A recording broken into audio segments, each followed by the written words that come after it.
하나님의 말씀은 요한복음 21장 20절에서 25절 말씀입니다.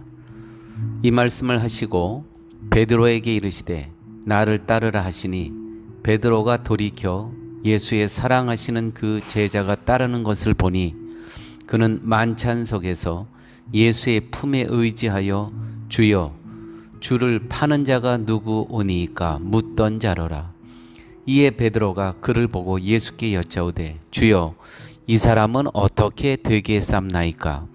예수께서 가라사대 내가 올 때까지 그를 머물게 하고자 할지라도 내게 무슨 상관이냐? 너는 나를 따르라 하시더라. 이 말씀이 형제들에게 나가서 그 제자는 죽지 아니하겠다 하였으나 예수의 말씀은 그가 죽지 않겠다 하신 것이 아니라 내가 올 때까지 그를 머물게 하고자 할지라도 내게 무슨 상관이냐 하신 것이로라. 이 일을 증거하고 이 일을 기록한 제자가 이 사람이라. 우리는 그의 증거가 참인 줄 아노라.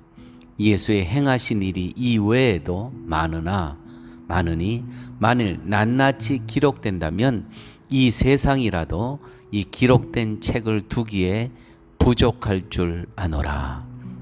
아멘. 오늘이 요한복음 강의 141번째 마지막 순서입니다. 요한복음 강해를 마치며 깨닫게 되는 것은 저자인 요한은 성령의 감독으로 독자들에게 남기고 싶은 이야기가 있었습니다. 그것은 오늘 본문에 나타나는 너는 나를 따르라. 너는 나를 따르라. 이 의미는 무엇입니까? 너는 너의 뜻을 내려놓고 너를 부인하고 죽음으로 달려가는 삶에서 생명의 삶으로 나의 뜻을 받아 이 땅에 살아가라 라는 예수님의 말씀을 오늘 요한복음 마지막에 기록하고 있습니다. 그런데요, 주위의 환경, 보여지고 들려지는 것이 하나님의 뜻, 예수님의 뜻을 따르는데 얼마나 방해가 됩니까? 예수님께서 베드로에게 나를 따르라 하시니 베드로가 돌이켜 뒤돌아보니까 예수의 사랑하시는 그 제자가 따르는 것을 보고 자기가 예수님 따라가면 되는데 또 뒤돌아보니까 예수님께서 그렇게 사랑하시는 제자가 한 명 있었지 않습니까? 요한. 요한이 보는 거예요. 여기서 경쟁심, 질투, 시기, 참 이 병은 못 말리는 병입니다. 우리의 믿음 생활, 신앙 생활에서도요, 이 병은 고질병이에요. 못 말리는 병입니다. 자, 베드로가 돌이켜 예수의 사랑하시는 그 제자가 따르는 것을 보니 이게 누구냐면 그는 만찬석에서 예수의 품에 의지하여 주여 주를 파는 자가 누구 오니까 묻던 자로라.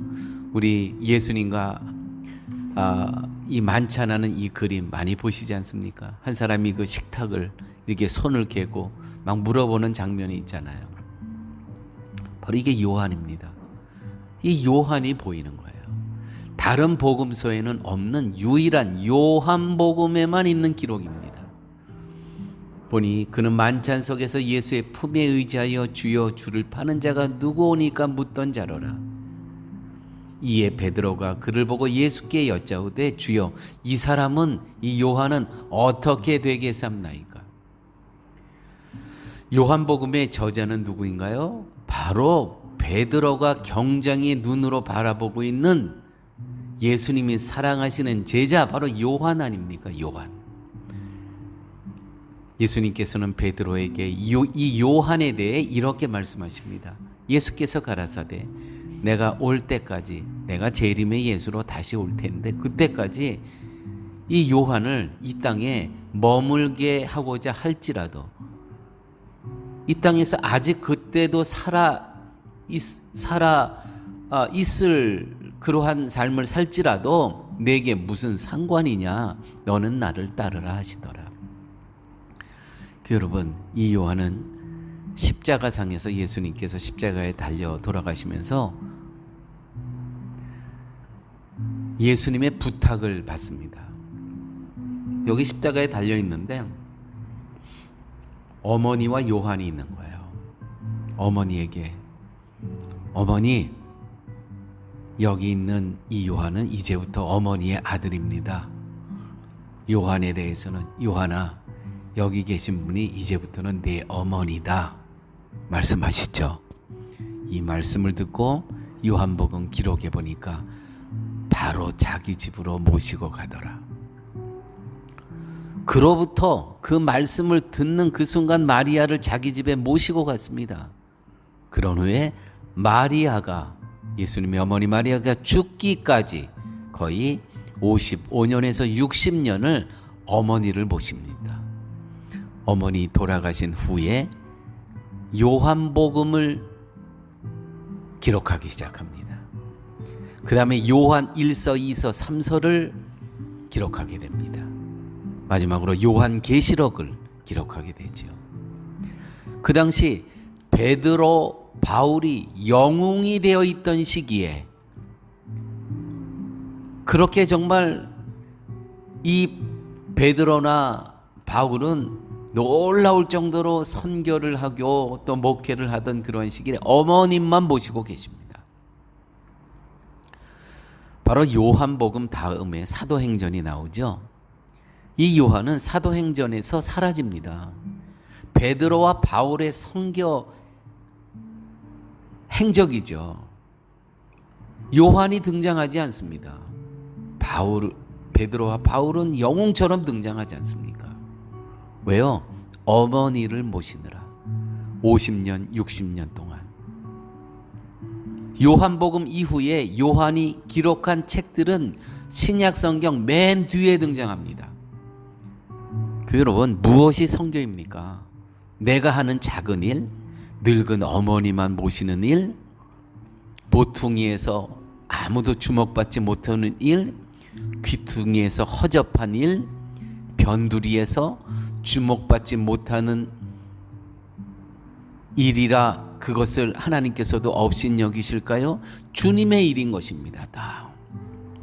하나님께서는요, 그것을 그 모퉁이에, 귀퉁이에, 변두리에, 작은 일, 주목받지 못하는 그 하는 일을 귀하게 여기십니다.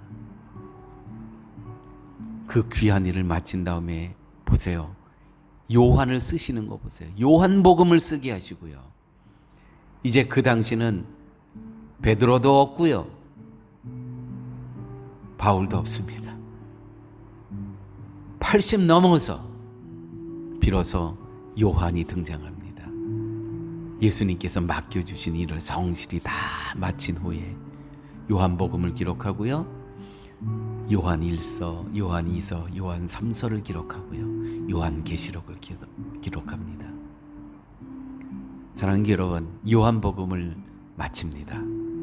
아무쪼록 우리가 하는 작은 일, 모퉁이의 일, 귀퉁이의 일, 변두리의 일, 주목받지 못하는 일이라도 그것을 주님의 일이라고 여기며 성실히 했을 때 하나님께서는 외면하지 않으실 것입니다.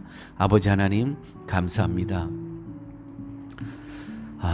141번에 걸쳐 요한복음 강해를 하게 하여 주신 아버지 하나님, 또 이 말씀을 청정케 하신 우리 성도님 하나님, 참 감사합니다.